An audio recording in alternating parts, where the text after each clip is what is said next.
All right, tune in live. Everybody gather around here as we are going to start our live broadcast with Brownfield Ag News and our farmer celebrity, Colby Hunt. Thank you, Clay. Welcome, everyone. Coming to you from the Cargill booth at the Commodity Classic, I'm Kara Hart with Brownfield Ag News. We're going to continue our chat about carbon and soil health today. And joining me up here on the stage next to me is West Central Illinois farmer Colby Hunt. And on my far right, we've got Nathan Fries, a sustainability lead with Cargill. Thank you both for joining us. And to kick things off, tell us a little bit about yourselves and what you do. And we'll start here with Colby. Colby, maybe tell us a little bit about you and your farm. Okay, I'm a corn and soybean farmer from West Central Illinois, about an hour west of Peoria. I farm with my family, my dad and myself, an uncle, 2 cousins, and then another cousin and his son. So there's quite a few of us in our operation, and we've been a no-till operation and involved with Cargill's Century program for a while, so that's why I'm here. What about you, Jeremy? So Nathan Fries. Oh, I'm sorry, lead. Nathan. Thank you. That's all right. So I've been with Cargill a little over 11 years, and I really focus on our environmental outcome programs, where we help farmers connect to broader markets. And so really looking forward to the discussion this morning. So Nate, let's start by talking a little bit more about the Cargill Regen Connect regenerative ag practices here.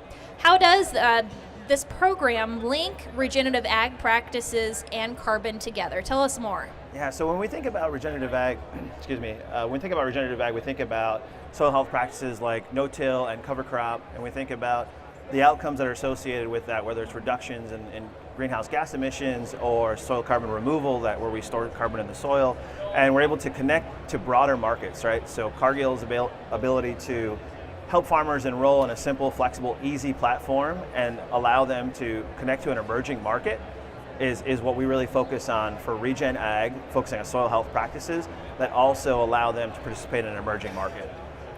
And Colby, you're part of the Regen Ag. You have that on your farm, right? Yes, this is our second year being enrolled in the program.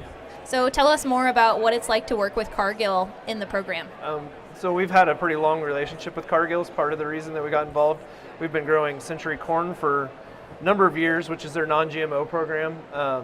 So we had a good working relationship with Cargill, and they already having a good working relationship, and a lot of aspects of their program worked good for our farm.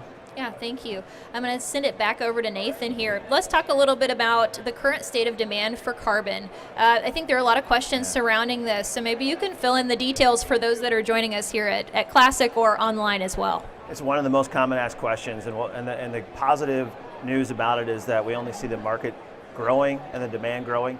Right now, Cargill focuses on our food and feed customers is really our target audience and customer base, where we can connect farmers to those consumer bases. And about 30% right now of our food and feed customers have carbon reduction goals within our supply chain. And we anticipate that to only increase by 2025 and then on to 2030.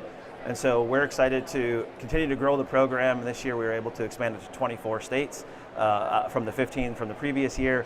And so the demand has been strong. We continue to have conversations up and down the supply chain and connect farmers into that opportunity. So how is that market developing? It continues to come not only from ESG commitments broadly, right at the board level from some of these downstream food companies, but of course consumers continue to focus on that and continue to vote with their wallet around what products they prefer, and we continue to hear from farmers being interested in the program. So as we continue to roll out different options and opportunities for farmers, continue to want to be in the program, ask a lot of questions, and it's been the ability to not only connect the farmer interest in the up-and-coming carbon market, help them understand what the opportunity is, but then answer that downstream demand for carbon reductions all the way to the consumer. So we heard a little bit from Colby about what it's like for him and the program at his farm. But I wondered, Nathan, if you could tell us a little bit more about what it's like to work with some of the other growers that are taking advantage of this program. It's been great. We've had great grower response, and I think one of the things that we hear is where do we go from here, right? So from the earlier interviews you've done with some of my colleagues and Colby, we know that carbon is where we started, right? Well, we started with no-till and cover crop additions to farms, but I think we know that there's broader benefits than that. We know that environmental markets, outcome markets include water quality benefits, renewable fuel is up and coming, and we also see some traceability aspects in the cotton program where consumers are interested in following that cotton all the way back to the farmer and understanding that footprint and environmental impact. And so it's been a very positive way to represent agriculture. So Colby, we talked a little bit about, that you have this at your farm, but how do you view the opportunity to participate in these carbon markets and the opportunity to kind of work with this whole thing? I think carbon markets can kind of be something that a farmer might be hesitant to look into. Like for us, we had been no-till and doing a lot of the practices since the 80s.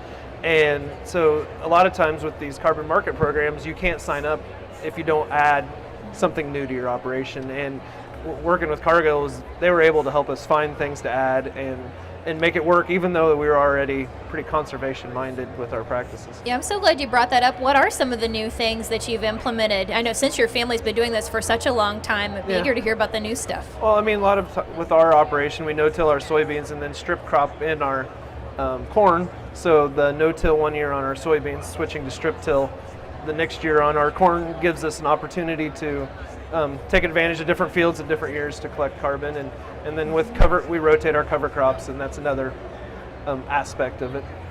Are you looking at implementing something newer this year too, or is that stuff that you've been doing in the last year or so? No, I think we're still kind of like in a perfecting what we're doing stage. That we'll always add, maybe a different kind of cover crop or. One thing we've been changing a lot lately is just the way we seed our cover crops. We're having trouble finding the best way to seed it. So, we're always working on different ways to perfect what we're already doing. I don't want to get too much into the weeds, but how do you guys seed your cover crops? How do you get that in the ground? We've a number of ways.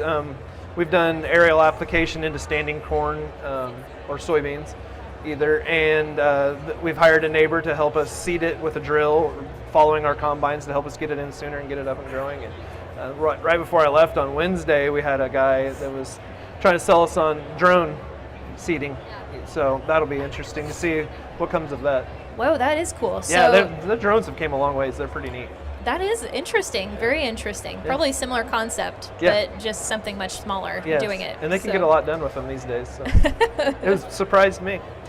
What concerns, Colby, do you think that you had, or even assumptions that you had as a grower before getting involved in this program with Cargill? Well, I think a lot of things that we heard early, not from Cargill, but from everybody in the industry, was they were going to mine your data, they were going to do long-term contracts, there's going to be people on your farm doing inspections and stuff, and that's all things that make farmers nervous. And I think that as we've gone on, that we've found that a lot of those things aren't true, and that us personally choosing Cargill was they were very forthcoming with how they were going to do things, and we like their approach.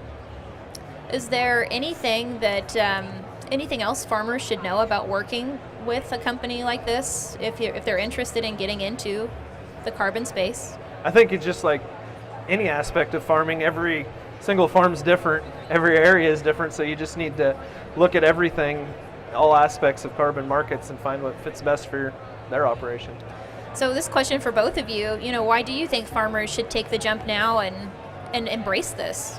I think it's a great time to learn more about carbon markets, learn more about programs like Cargill Regen Connect, as we are able to really navigate this space together and allow farmers to learn more at the base level around how to interact with the data platforms that are being presented, what, to your point, what the risk and reward can be around entering in a program. But I think it's a great time to jump in, and I think that today it's probably might be one of the easiest times to come into the carbon market. I think things may only be more complex as more different regulations and programs come into play. And so right now we have a great entry point along with a nice incentive to adopt practices. Colby, do you have anything to add? Yeah, I'd just say that the reason that we jumped in was there's already a financial incentive. So why not start taking advantage of that as soon as you can? And like you said, you get in early and you can learn. I always say that we're still learning on cover crops. We've done more things wrong than we've done right, but we've learned over the years of doing it. So the earlier you can get started, the more you can know what you're doing with it as it ramps up, as the new markets emerge, like you talked about and such. Nathan, let's talk a little bit more about how Cargill can help farmers come in here to win and achieve their goals and make this a successful venture for their farm. I think one of the big things that we've been able to do is invest in a great team that you're seeing here today at Commodity Classic, and you're being able to talk to the conservation agronomists that we've added to our team. So not only do we have a platform that we feel like is easy to use, but we know it's more than just collecting data and providing outcome estimates. It's about the folks with the relationship at the farm gate, and so having sustainability specialists to really be able to answer questions, conservation agronomists at a technical support level that are unbiased and really just interested in having creating a great market experience and program experience for the individual farmer. And I think taking small steps into an emerging market is probably the right thing to do when you're well supported. Colby, what excites you about the future of all of this? Anything you want to add there? I think my personal opinion, and I could be wrong, is just the carbon's just the beginning of these programs that incentivize us as farmers to do more environmentally sound practices. So like, if they look towards something with water or nutrient reduction strategies, all of the key phrases that we hear in agriculture, if we can get paid to do the right thing, that's awesome. Nathan, anything you want to add? I would say it's a great time to connect through the whole supply chain. So if you're a Cargill grain customer, please check us out. Visit CargillRegenConnect.com or stop by the booth and talk to any one of our specialists. Colby, and I know we talked about this yesterday whenever we had the chance to sit down and visit a little bit. When I visit with farmers and I do my interviews with them and we talk about a topic like this, they have a lot of questions. Yeah. What advice would you give farmers if they are considering something like this program? Just ask all the questions like we talked about. You'll find what works best for your farm. I can't tell anybody. The farm next door to ours is different. So, everybody just needs to ask the questions and find what works for them. Okay. Well, thank you all for joining us thanks today. for having us. Really good to have you as part of this discussion. Is there any closing remarks you'd like to make as we wrap this up? Nathan, anything else to add? I think we covered it. We just invite everybody to check us out. Well, thank you guys so much for joining us. Thank you at Commodity Classic if you're tuning in around the Cargill booth. And thank you all who've joined us online, or maybe you're viewing this later on. Once again, I'm Kara Hart with Brownfield Ag News. Joining me on stage, we've got an Illinois farmer, Colby Hunt, and we've got Cargill Sustainability Lead, Nathan Fries. And be sure to stop on by the Cargill booth, come see us, and tune in. We've got 2 other videos with lots of detailed information about soil health, regenerative agriculture, and more. I'm Kara Hart for Brownfield from the Commodity Classic.